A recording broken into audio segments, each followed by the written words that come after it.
Voilà, comme vous pouvez le constater, on a changé d'espace dans l'environnement de Luc. Moi, tu nous parles de ta première exposition. Ah oui, la première exposition. Ben, la première exposition d'infirmière, c'était justement chez Riverain, comme je te disais tantôt, qui, au début, Pierre puis André, qui était son chum, les deux gars, étaient vraiment, écoute, ces gars-là, il y avait des centaines de mes toiles. Des centaines. Ben, donc, toi, tu as eu le lot d'André, une partie de. Une partie, oui. OK, mais Pierre, lui, il a gardé son stock. En fait, il est en train de les donner au musée de la civilisation de Québec, tout son stock. C'est 5000 œuvres. On pourrait faire une parenthèse ici. La veuve de Pierre Gauvreau, Janine, oui. Janine, a offert au musée de la civilisation à Québec plusieurs centaines d'œuvres. 125 œuvres, c'est ça. 125 œuvres. Là-dessus, moi, j'en avais 5. Pimparine en avait peut-être quelques-unes. Lemoine en avait quelques-unes. Puis Serge Lemoine. Serge Lemoine. Puis quelques autres personnes que Gauvreau collectionnait, si tu veux. Okay? Puis il y avait en gros la majorité du stock, c'était des peintures à Gauvreau. Et tu avais des peintures de Janine aussi, qui étaient dans le lot. Tu comprends? Puis là, ils font présentement, ils ont fait l'exposition. Elle a commencé, je pense, en octobre. Ça va durer 1 an presque. Okay. 2 expositions, en fait. Une exposition qui est les peintures de Pierre, puis une autre exposition qui est les peintures que Pierre collectionnait. Parce qu'il y avait des peintures, mais il collectionnait des patenteux, il collectionnait beaucoup des patentures. Oui, l'art populaire du Québec. L'art populaire, l'art naïf, etc., des patentures.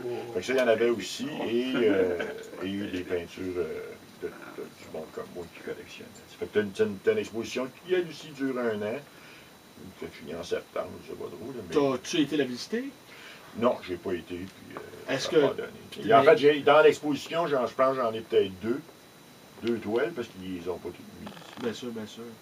Est-ce qu'il y a un catalogue de ça? Oui, ça doit. Oui. Il faudrait se le porter à Kéra. Mais dis-moi, Luc, d'une certaine façon, là, c'est... évidemment, tu as la reconnaissance du collectionneur. Hein? Oui. Bon. C'est assez caractéristique que ces artistes-là importants, c'est un artiste important, Gauvreau, je pense que personne ne va disputer ça. C'est une caractéristique qu'ils ont d'être également des collectionneurs. De d'autres œuvres. Je pense qu'ils ont cette générosité-là, observable. Ben, Pierre, disons qu'il était très conséquent dans ses affaires. S'il voyait quelque chose qu'un artiste qu'il trouvait trippant, il achetait, il l'encourageait, mais il te laissait mijoter pendant 1 an ou 2 ou 3, puis il revenait te voir 2 ou 3 ans plus tard, voir comment tu avais digéré whatever, tu sais, puis comment est-ce que ton affaire avait évolué. Puis si là, il te clenchait encore, il t'en rachetait d'autres. Puis quand Pierre il achetait, c'était 7-8 toiles à la fois.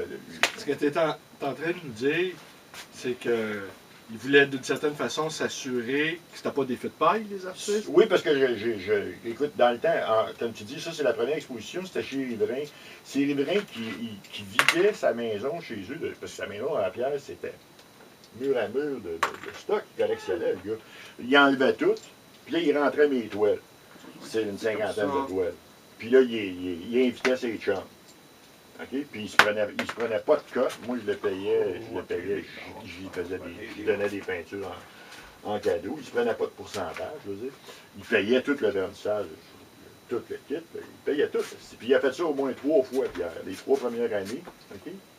À chaque fois, bon, ça vendait un peu, ça vendait. Mais c'est tous les gens qui achetaient, c'était tous des gens qui tout correct, mais qui achetaient une toile. Que tu revoyais plus. Des fois, il y en a eu quelques-uns qui ont acheté 2, 3, qui ont revenu. En général, le monde achetait une toile dans ça. C'était pas des collectionneurs en tant que tel. Penses-tu le fait, là, que tu vas faire partie d'une rétrospective de sa collection? À Pierre, tu veux dire? Oui, à Québec. Pas ça fera pas rien. Pas un pli à la poche, comme on dit. Parce que d'une certaine façon, c'est quand même une reconnaissance muséale, ça. Oui, bien les musées, les musées te reconnaissent, c'est-à-dire ils acceptent tes affaires comme dons, des déductions d'impôts. Des déductions d'impôts, tu sais, si tu veux. T'en fais-tu? Des dons d'impôts, oui. T'en fais-tu de ça? Des déductions d'impôts? Oui.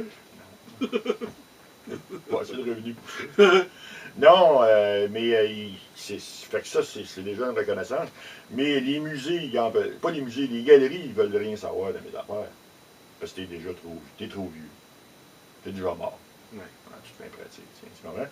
Ouais, Puis, mais en même temps, c'est vrai que ça, c'est ça dans le monde de l'édition avec. Ils ont une prédilection pour la jeunesse. C'est entendu. Mais en même temps, ce qui arrive, c'est qu'ils brûlent. Il brûle. T'en as vu combien, toi, de jeunes artistes? Il pompe tellement que le gars. Il est vide. Il est vide, ouais, c'est ça. Oui, ben c'est sûr que c'est ça qui est le but. Il faut que tu sois malléable. Là, c'est un autre facteur qui fait que moi, les galeries en veulent pas, c'est que tu n'es pas malléable. C'est-à-dire, si le gars, il me dit, fais ça, tu moi, dire, ouais, non, chier, si tu vas faire d'autres choses. Tu sais, c'est pas. En fait, ça m'est arrivé assez souvent de me le faire offrir, dire, surfait. Comme ça, tiens, un style particulier, faisant des mains, ça va poigner au bout. Là, c'était comme, non.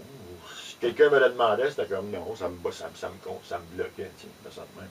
Fait que je faisais ça virer à d'autres choses. Moi, de toute façon, ça vire tout le temps, ça se transforme. La peinture, c'est normal que, en tout cas, pour moi, c'est le même.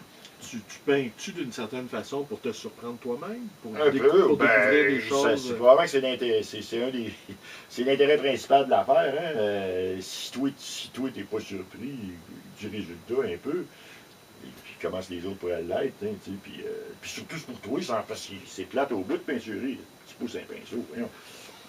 Non, mais tu sais, pour que ça soit, il faut qu'au moins que quand tu l'as fait, tu dis, ouais, ok, c'est le fun. Celle-là, je l'ai jamais vue, celle-là. Je l'ai jamais vue. Hein? Fait que t'es mu comment? Je veux dire, tu te lèves le matin, tu dis, OK, aujourd'hui, je vais m'arranger que ça soit moins plate, plus plate. Non, tu vois, je viens de finir celle de temps que je t'ai montré tantôt, là, toi. Bon, j'ai fini elle. J'en ai un autre qui est prête, là, j'en ai toujours une que je suis en train de faire, puis un autre que je torche mes pinceaux dessus, je remets mes restants de peinture dessus, puis je fais un fond avec, si tu veux. Mais moi, j'ai remarqué quelque chose. Oui. Ça fait quand même un moment que je te connais, puis ça fait quand même un moment que je regarde ton travail. Très nettement, tu te diriges vers une forme d'abstraction.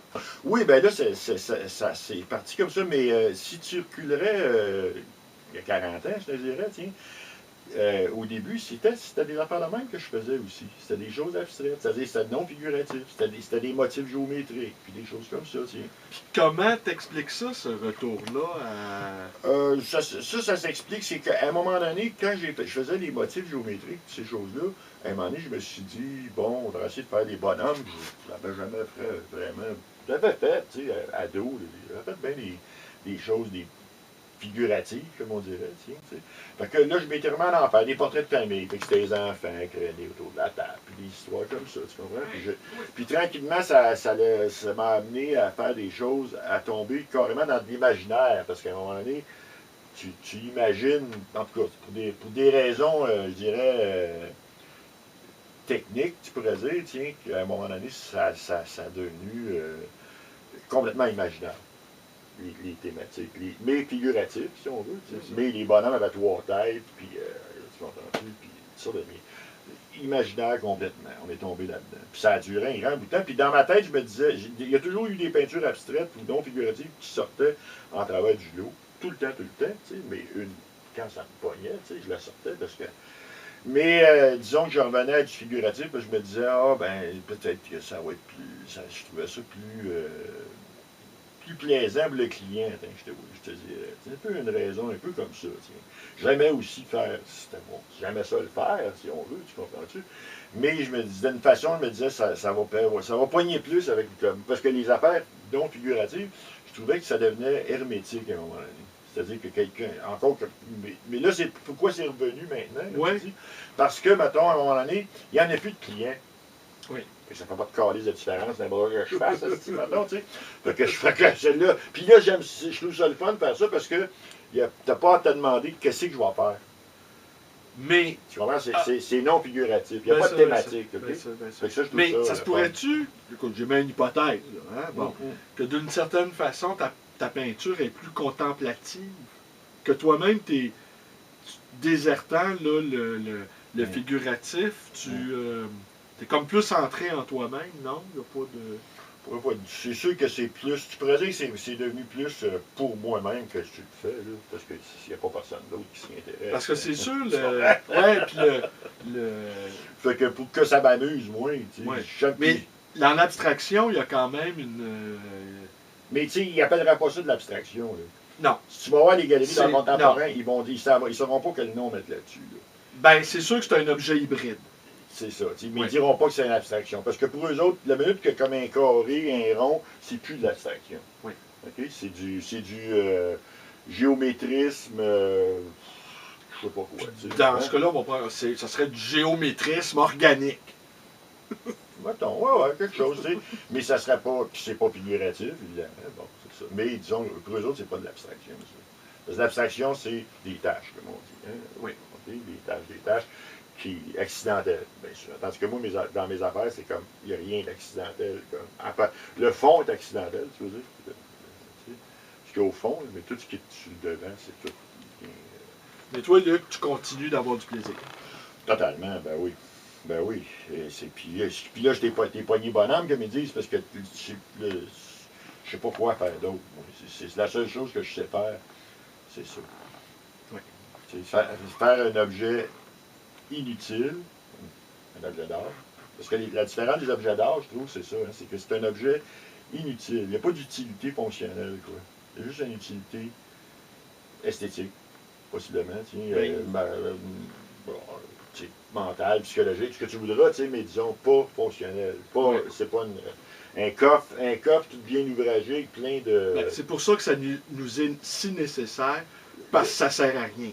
Oui, sans aucun doute, absolument. Ben, c'est une forme de poésie visuelle. C'est comme ça que je vois ça. C'est comme un poète. Hein. T'écris aussi, hein? Parlant de ça, là, tu Oui. nous entraînes là, Ouais. t'écris. Ben oui. Mais c'est comme je dis, c'est un peu de l'écriture automatique, tiens, mais ça de même. Tu avais proposé, si ça ne te gêne pas d'aborder cet aspect-là, tu n'avais pas proposé un manuscrit à Oui. Michel Brûlé. Oui, à brûler, oui, effectivement. Raconte-nous donc ça un petit peu, Ben, comment ça s'était. tu vois, j'avais fini mon manuscrit. C'était quoi déjà le titre? C'était quoi? Maugré de honte, c'était le nom du personnage. Maugré de honte qui s'appelait, le gars. Parce que c'était comme un. Puis c'était marqué conte sordide. Ça, c'était comme. C'est pas un roman, c'était un conte sordide. C'est un conte, en fin de compte. Parce que, comme je dis, à partir de la première. Oui, j'en ai un exemplaire. Tu t'as peut-être en as lu des bouts, hein, mais. J'en ai lu des bouts. C'était complètement sauté, bon, Oui. tu comprends? Oui. Mais c'était comme, à partir de la première ligne, tu savais tout de suite que ce que je te racontais là, c'était pas vrai. C'était de la pure invention, du début jusqu'à la fin. Oui. Oui. Fait que quand j'avais fini de le faire, cette histoire-là, je l'ai pris, comme ça m'a pris 3 ans pour en écrire 500 pages, de cette affaire-là. À machine? À machine, oui. Et puis là, après ça, c'est Giroir, André, qui, lui, il le relisait, puis il disait ça, tu devrais l'enlever, c'est une répétition. Il corrigeait, il faisait une correction. Tu as eu un lecteur. Ben André, il l'a relu 3 fois. On a fait l'expérience, le trip, c'est-à-dire l'exercice, plutôt 3 fois, c'est-à-dire, à chaque fois, là, moi, il me le renvoyait, fait que moi, je disais OK, je disais oui, correct, ou s'il avait dit ça, tu devrais dire ça autrement. Bon, généralement, je faisais les transformations qu'il me demandait de faire. Puis au bout du compte, après ça, sa secrétaire à André, chez Lavalin, justement, sur le temps de Lavalin, elle recopiait l'histoire au propre. Elle l'imprimait, chaque. Là, ça retournait à André. Okay? Là, André recommençait. On l'a fait 3 fois, cette affaire-là, pour finalement enlever 150 pages. C'est qu'au bout, il y avait 350 pages. Puis là, ça a pris 5 ans, tout le processus. 3 ans d'écrire, 2 ans de correction. La secrétaire chez Lavalin, en sideline. En sideline, absolument. On est content de savoir que Lavalin n'a pas juste des contacts avec la famille Kadhafi. Mettons. Mais nous, après ça, là, quand cet été-là, en question, ou ce printemps-là, j'avais fini l'histoire, je l'ai envoyé à peut-être 5-6 éditeurs. Oui. Pas le temps, mais quand même. Puis, dont Brûlé. Ouais. Puis là, pendant l'été, moi, j'étais à Saint-Zénon, là-bas. Mais là, mes filles, ils sont ici, il y a du monde, il y avait du monde ici tout le temps. L'été, on montait, mais les filles restaient. Il y avait toujours du monde à la maison, tu sais. Puis là, pendant l'été, ils reçoivent une lettre de Brûlé qui répond. Sauf que c'est une lettre d'insulte qu'ils m'envoient. Okay? Que moi, j'ai jamais vu la lettre d'insulte, parce que mes filles l'ont jetée. Ah bon? Parce qu'il avait dit, ils trouvaient ça trop insultant, puis ils voulaient pas, il disaient qu'il va avoir de la peine, ou je sais pas quoi. En tout cas, il y avait comme. Ils ont voulu le protéger. Ils ont voulu me protéger, effectivement. Mais apparemment que c'était une lettre d'insulte qu'il m'envoyait. C'était comme.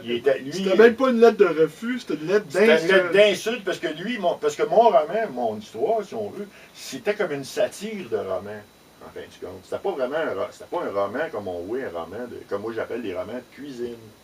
Hein? C'est-à-dire qu'il y avait une cravate, puis du t'es poussé, ciré, tu comprends? Que moi, je ne serais pas capable de ça. J'avais de la misère avec ça, tu vois, ça de même plutôt. J'avais de la misère avec la malhonnêteté du roman de cuisine, qui essaie de te faire croire qu'il te raconte quelque chose de vrai pendant que c'est une calice d'invention. Tandis que mon histoire à moi, ben, était inventée bord en bord. Puis tu le savais tout de suite, la première ligne, tu lisais, tu savais tout de suite que c'était pas vrai ce que je te racontais là. Mais c'était flyé. C'était comme, ça t'amenait à toutes sortes de places. Il y avait toutes sortes d'images. Bon, puis il n'y avait pas deux mots qui se répétaient dans toute cette 350 pages-là. J'ai fait bien attention. Jamais employé le. Bon, les prépositions, ça revient, tu comprends, les articles. Mais les mots, là, t'as toujours d'autres mots. Fait qu'au bout, c'était comme, je trouvais bien coloré. Et j'ai eu bien du fun à le faire. Mais tu sais, une lettre d'insulte, là, une lettre de refus qui est une lettre d'insulte, oui. là. Ben, c'est un compliment. C'est quasiment une première. Ben, c'est un compliment, comme je te dis. Puis c'est de valeur, j'ai été. Parce que d'habitude, ils te refusent. Ouais, mais monsieur. Ouais, ça correspond pas. Vous avez des qualités indéniables, pour des raisons ne correspondant pas à la politique de la maison, et blablabla. Nous vous invitons quand même à nous soumettre éventuellement un autre manuscrit. Nous serons ravis de vous lire. Ils ne disent pas.